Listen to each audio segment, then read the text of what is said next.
Okay, so you lot have called me out on my defense of the Nokia N97 in last show's hybrid category. I do still think that with a little TLC and setup, the N97 can do more than any other hybrid in the world. But what exactly do I mean by TLC and setup? What's involved for the geek like me on a smartphone convergence mission to fine-tune the N97 and get it singing? Check you've got version 21 firmware or higher. This improves RAM management a lot. If not, pester your network operator to pull their finger out and get version 21 approved and online. If you've got a SIM-free device but are still not seeing version 21 via Nokia software update, then complain via the Nokia discussions board. The first and biggest issue with the N97 is its free space on disk C, the system disk. Due to some very poor planning by Nokia, the device starts off factory fresh with only about 50 megabytes free on C, but with day-to-day use and the installation of items which have to be installed to C, you quickly get to the point where you're out of space and the N97 and its applications are crashing because it simply hasn't got enough room to work with anymore. Install everything you possibly can to disk E, i.e. the mass memory inside, leaving disk C free for operating system use and for the handful of applications which insist on installing to C.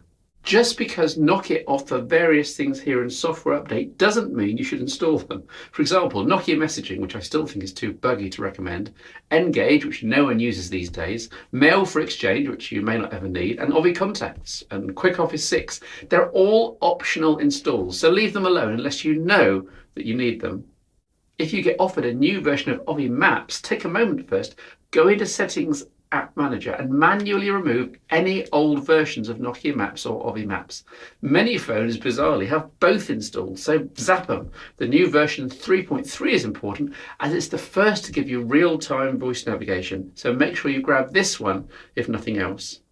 The next memory-related problem, of course, is RAM, the dynamic memory used by the running operating system and applications. As shipped with Facebook and AccuWeather widgets installed here on the home screen, the version 21 N97 boots up with about 48 megabytes of RAM free. This then starts to run out when you start to push the device. Super heavyweight apps like Skyfire, Gravity and Skype, plus a web with huge desktop sites loaded. You'll soon start to see background apps close down, which can be annoying. So, and I know this defeats part of the reason for the N97's active home screen in the first place, try, as I've done here, to use non-widget, non-active home screen panels on your N97, and don't be afraid to leave some home screen slots empty.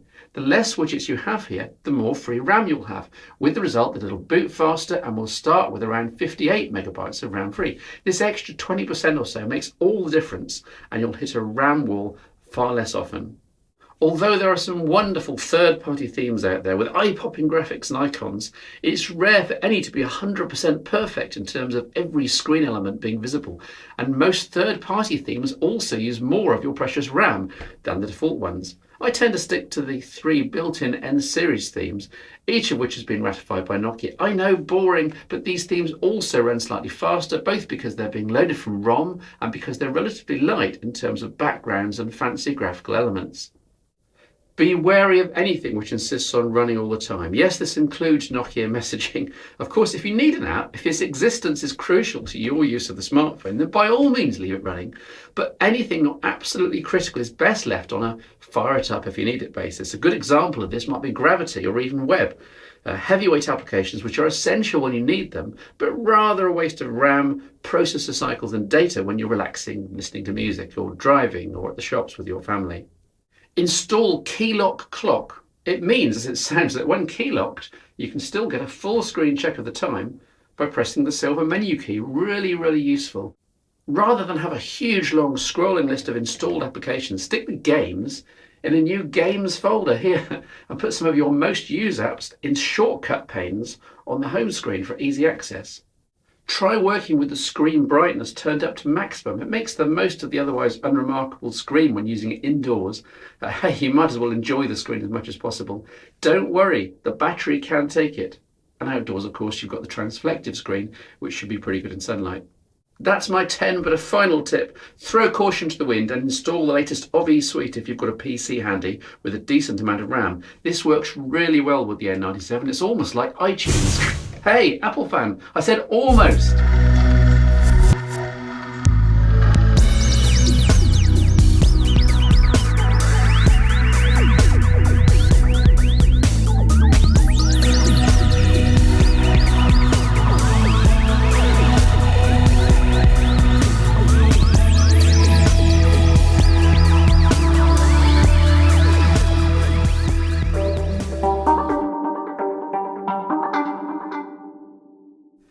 nearly identical in terms of form factor with its plastic forerunner, the Hero.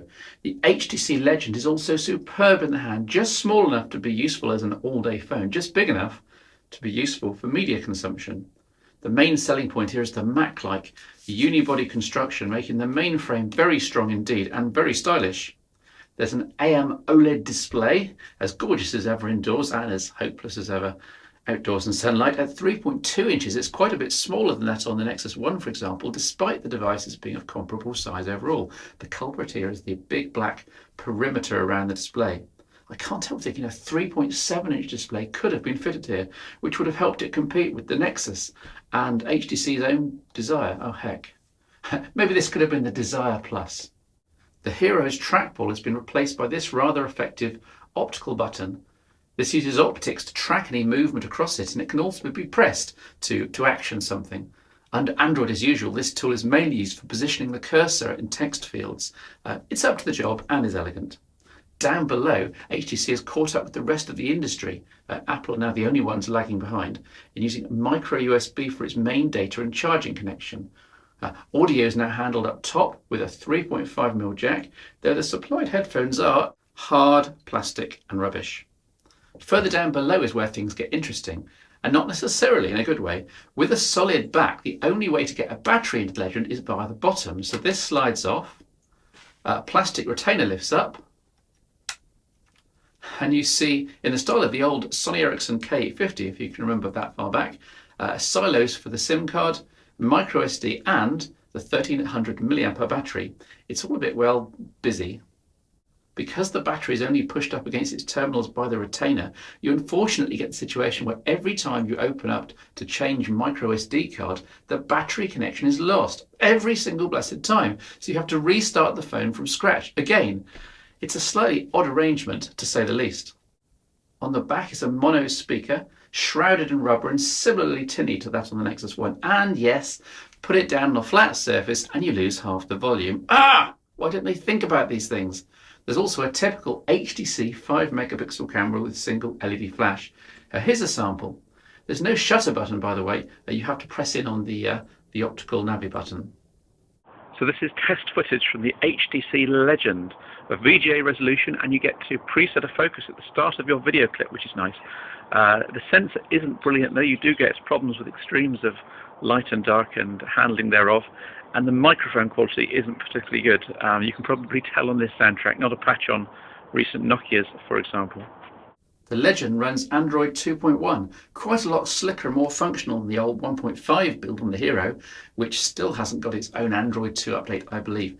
HTC's software contribution has been updated too. Sense UI has gained a, quote, leap view. Pinch like this and all your Sense home screens are displayed. Just pick the one you want. It's a nice way of jumping around. Also new is Friends Stream, available as a home screen widget and a full app, which does a good job of integrating your Twitter and Facebook update streams. Clicking on an update in each just launches the appropriate application, Peep or Facebook. Compared to the Hero, Calendar on the Legend benefits from the Android 2 agenda view, showing upcoming events in a single stream. HD Flash Player is new and works well to show Flash videos full screen and ties in fairly nicely to the web browser with similar performance to that on a current Symbian powered phone. The Legend is otherwise pretty similar to the HTC Hero. There are some extra nice touches. The HTC and Android widget lists have now been integrated so the user doesn't have to keep looking in two separate places. As with the Hero, if you're a born fiddler, then you'll be very happy with the Legend. 7 home screens, any of which can have a combination of widgets and shortcuts, multiplied by however many, quote, scenes you feel like, business, personal, sports, and so on. Truly mind-boggling, and I'll bet that 99% of Legend owners never even change scene. 7 home screens are enough for me, at least. Disappointingly, there's no voice recognition that I can find in any application or text field. I thought Android 2.1 was supposed to bring Nexus 1-like recognition to all devices. Maybe it's an HTC restriction. Either way, it's a crippling omission. Google's voice tech is one of the reasons to go Android in the first place. There's also a shortage of quality control. I found a huge bug in the People app, that's contacts to you and me, within 10 seconds of using the app, and no, there wasn't an update available. Most apps work as advertised, though. I was pleased to see the Quick Office viewers represented on the main app menu rather than being hidden away Nexus 1 style. Beside the apps already mentioned, Desk Clock and Footprints are other nice additions, as on the Hero, to the usual Android software set. Though, of course, a lot of your software will, like me, probably come in via the Android market. Battery life is adequate. It's fair to say that nightly charging will be essential though. Wi-Fi and 3G signal strength wasn't brilliant, possibly because of the congested internals and the use of metal in the case. And assuming that at least some of the aerials are in the base, I'm not wild about the idea of all that radio frequency energy going through my hand all the time. It's tempting to class the HTC Legend as a bit of a disappointment. Especially in comparison to the upcoming Desire, but that will be doing it a big disservice. Despite the issues raised above, the Legend is still quite a bit better than the Hero. Itself something of a champion on the phone show. Tim's especially fond of it. And if you stop me in the street and offer me a Legend, I, and most people, would probably bite your hand off. It's a gorgeous hunk of aluminium and OLED technology. I'm just not sure about it living up to geek expectations as a 2010 top-end smartphone to sit alongside the Desire. Hi Steve, Damien from the UK here to show you the phones I've been using the last couple of years. Firstly, Nokia N95 8GB. Favourite phone of all time, I would say. Great camera, great video, excellent form factor, phone ahead of its time. A year ago got an upgrade from the network, HTC Magic. Bit plasticky, no standard 3.5mm headphone jack. Android's fine, a little bit laggy on this, on-screen keyboard. Became increasingly frustrated with this one, so went back to Nokia and got a Nokia A55. Quite like this keyboard, standard 3.5mm headphone jack that I can use with my old N95 headset.